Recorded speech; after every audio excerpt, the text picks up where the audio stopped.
Today, Uganda has hosted the first Grand Bargain Reference Group annual meeting, which was officiated by the third Deputy Prime Minister, Honourable Moses Ali, who was represented by the Minister for Kampala Capital City and Metropolitan Affairs, Honourable Hajat Mr. Kavanda. As we move forward in today's discussions, let us keep in mind that our ultimate goal is to serve those in need, to build resilience, resilient communities, and to ensure that no one is left behind.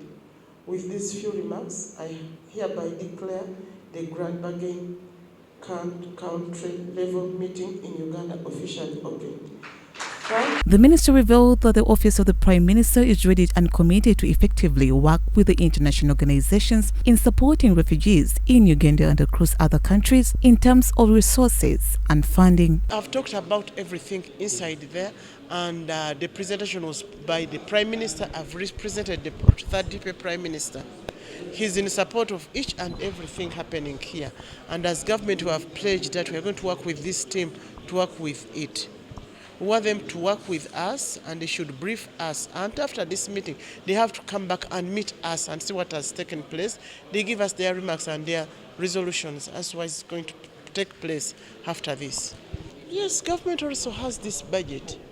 They have the preparedness, they have the refugees in Office of the Prime Minister. And I think they have been working with this team. So when this team comes up, we are going to work with it and see. Dr. Moses Isoba, the Executive Director of the Uganda National NGO Forum, noted that they want to ensure the aspects around localizations are gaining to ensure that the mantle of the development is transformed from the international organizations to the national organization in terms of work, so that we can actually see the national actors taking lead, providing local leadership, providing local finances, providing local expertise, and even in the design and implementation of the programs, that a program that is being implemented somewhere, say in Kotido, would be designed by the local actors. It would be implemented by the local actors here, and will not have to be, designed somewhere in Brussels or in London. So that is the whole aspect of localization. Wamono Stephen, the chairperson, Grand Bargain national references attributed to the unfairness in partnership with the international and the local organization. As an organization, we work, local organizations work with international organizations, but there has been a culture where local organizations work as servants and international organizations work as bosses. Through this meeting and the other engagements we have had before, we are saying no, we should work as equal partners, playing different roles, but sharing resources equitably.